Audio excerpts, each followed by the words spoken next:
जय हिंद, जय Bharat. News team 7 से मैं उर्वशी आप सभी दर्शकों का स्वागत करती हूँ। इस वक्त हम आ गए हैं डबवाली तहसील में एसडीएम दफ्तर के बाहर और मैं आपको बता दूं कि सरकार व किसानों के बीच में जो इस वक्त तनावपूर्ण स्थिति है वो गरमाई हुई है, चाहे वो यूपी का मुद्दा हो या मनोहर लाल खट्टर के बयानों के आधार पर। तो इसीलिए कांग्रेस पार्टी ने किसानों का समर्थन व उनके हितों की सुरक्षा के लिए आज एसडीएम डबवाली को ज्ञापन सौंपने का फैसला किया है। वरिष्ठ कांग्रेस नेता डॉक्टर केवी सिंह व उनके कांग्रेस पार्टी के कार्यकर्ता सभी काफिले के साथ आज एसडीएम दफ्तर की तरफ आ रहे हैं और मैं आपको बता दूं कि किसानों के समर्थन, उनके हितों की सुरक्षा के लिए आज वो एसडीएम डबवाली को ज्ञापन सौंपने के हिंसक रवैये को लेकर कांग्रेस सरकार इस वक्त किसानों के समर्थन में उतरी है और आज डॉक्टर केवी सिंह व कांग्रेस के सभी कार्यकर्ता, समर्थक व लोग उनके साथ एसडीएम दफ्तर की तरफ अग्रसर हो रहे हैं। आप देख रहे होंगे कि डॉक्टर केवी सिंह व उनका पूरा काफिला एसडीएम दफ्तर की तरफ आ रहा है।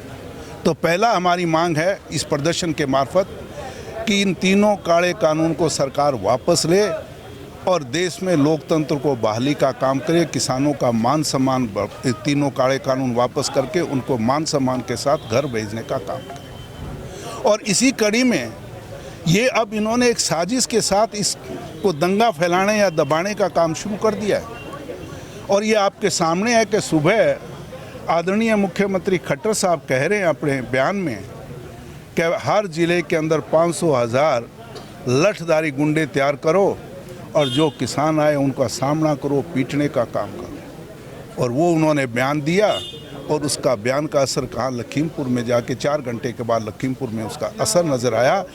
और आज आपके सामने वीडियो, अभी 28 सेकंड की एक वीडियो टीवी पे शाया हो रही है और उसमें बाकायदा दिखाई जा रही काली गाड़ी, जो किसान खड़े हैं सड़क पे झंडे लेके, उनको रौंदने का काम किया और 3 किसान बोरनट पे गिरे और गिरने के बाद वो नीचे गिरे। पीछे से एक फिर गाड़ी आई और कुचल के चली गई। और आज सरकार कह रही है कि हम न्याय करेंगे, जांच करेंगे। ठीक है, जांच होनी चाहिए, हमारी मांग भी है, पर जांच निष्पक्ष तो हो।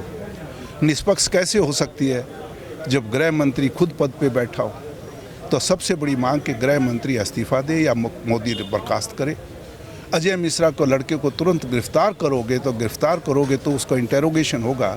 जब इंटेरोगेशन होगा तो सारी चीज़ें सामने आ सकें। ये हमारी मांग है। तीसरा कि खट्टर साहब जो है, जिस तरह का एक संवैधानिक पद पे, वैसे तो उनको नैतिक तौर पे पद पे रहना नहीं चाहिए, अपने आप इस्तीफा देना चाहिए, पर नहीं देते। हमें पता है ये सरकार ऐसी है, इनको लोक लाज की कोई शर्म नहीं है, क्योंकि लोकतंत्र में लोक लाज सबसे बड़ी चीज़ है। इन्होंने लोक लाज को ताक पे रख के किसानों को शहीद करने का काम किया है। तो हम मांग करते हैं कि या तो कम से कम माफ़ी मांग ले किसानों से। अगर माफ़ी नहीं मांगते तो हम राज्यपाल से निवेदन किया है कि इनको बर्खास्त करें। और दूसरा, अगर बर्खास्त भी नहीं करे तो दंगा भड़काने का, जिस तरीके किसानों पे दंगा भड़काने के झूठे केस बना रहे हैं, तो कम से कम तो ये तो निष्पक्ष वीडियो है सामने, तो उन पे दंगा भड़काने का केस दर्ज किया जाए। ये हमारी मांग है। चौथा कि जिस तरीके से हमारी नेता प्रियंका गांधी और भाई दीपेंद्र हुड्डा को बगैर वारंट के, बगैर किसी कारण के अवैध हिरासत में 26 घंटे रखा है और अभी तक रिहा नहीं किया गया।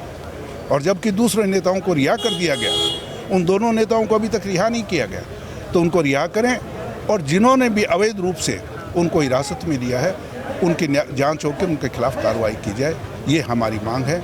और बाकी समस्याएं बहुत हैं। मैं आज का मुद्दा हमारा यही था, इसीलिए आज सैकड़ों कार्यकर्ता यहाँ आए हैं और हमने इसी एसडीएम साहब के मार्फत ये गुहार की है कि राष्ट्रपति और गवर्नर साहब को ये भेजकर इन चीज़ों सरकार की तरफ से बयान आ रहे हैं कि मुआवजे की घोषणा की गई है उनकी तरफ से। सर, इस पर आपका क्या कहना है? देखिए, आज तक तो घोषणा ही होती रही हैं। ये किसान खड़े हैं मेरे से यहाँ से इंटरव्यू लेके, मैडम आप इन अलग अलग किसानों से पूछना किसी को मुआवजा मिलने का काम हुआ है क्या? करना बीमा काट लिया जाता है, दिया नहीं जाता।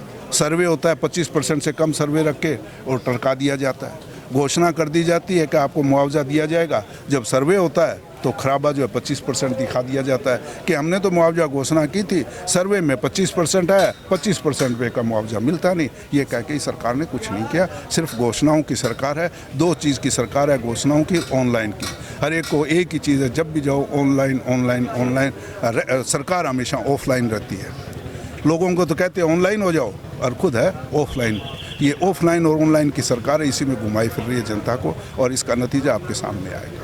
सर, सामान्य प्रियंका गांधी जब मिलने के लिए पीड़ित परिवार से गई हैं तो उन्हें रोका गया है, कहीं ना कहीं क्या लगता है सरकार की तरफ से कि कांग्रेस जो समर्थन कर रही है किसानों का, तो इसके बीच में क्या कड़ी जुड़ती है सर? नहीं, मैं ये वो लोकतंत्र की आवाज़ को दबाना चाहते हैं, विपक्ष की आवाज़ को दबाना चाहते हैं।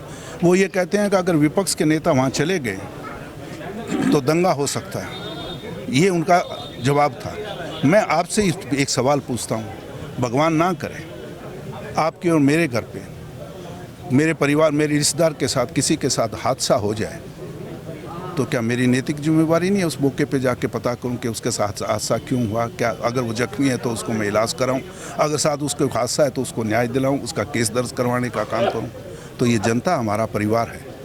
हमारा नैतिक फर्ज बनता है विपक्ष का कि हमारे परिवार के लोगों के साथ अगर इस तरह की घटना हो जाए, हम मौके पे जाके उनको तहकीकात कराएं, उनको न्याय दिलाएं, उनको इलाज कराने का काम करें। और प्रियंका और भाई दीपेंद्र हुड्डा इसी महज मकसद से गए थे। हम कोई किसी को उकसाने का काम नहीं कर रहे। उकसाने का काम तो खट्टर साहब कर रहे हैं, वो वीडियो आपने सुन ली। हम ये काम नहीं करते। आपने मेरा आखिर में स्पीच भी यही सुने होगे, मैंने ये कहा कि हमारी अहिंसा और शांति के साथ प्रदर्शन है और यही मेरी नीति और यही मेरे कार्यकर्ताओं की नीति है, इनको यही सिखाया गया है। तो ये काम वो करते हैं लोकतंत्र को दबाने का। और ये मांग आज हमने उठाई है इस बात के कि अवैध हिरासत में लिया है, ना वारंट है और अवैध हिरासत में लिया है, तो उन लोगों को और जिस हमारे इतने बड़े नेता, पार्टी के शीर्ष नेतृत्व को भी इस तरीके से गिरफ्तार करे तो आम आदमी कैसे सुरक्षित रह सकता है? ये सवाल है, ये लोगों को सोचना पड़ेगा। आम आदमी से इसका मतलब लोकतंत्र को ख़त्म करने की और विपक्ष की आवाज़ को दबाने की साजिश है। पर ये जनता बड़ी मजबूत जनता है, इस देश का लोकतंत्र बहुत तक मजबूत है। जब जब चाहे किसी नेता ने इस तरह का काम किया उसको हमेशा पद से हटाएगा। और आने मनमोहन सिंह जी का राज रहा और 10 साल चौधरी भूपेंद्र सिंह हुड्डा का। मेरे बयान को ना मानते, आप तो पत्रकार हैं, आपके पास सारी सूचनाएँ हैं, और नहीं है तो आप RTI के मार्फत पूछ देख सकते। तो सबसे अगर शांतिपूर्ण और सुविधाजनक किसान और मजदूर का राज रहा है तो वो कांग्रेस का राज रहा। यहाँ पे लोकदल का राज रहा और लोकदल के राज में महम और कंडेला कांड नहीं बोले। और उससे छोड़कर यहाँ के लोग जो बैठे हैं, यहाँ के जो हैं वो प्रताड़ित और पीड़ित यहीं भी खड़े हैं बहुत लोग, उनको पता है कैसा राज था।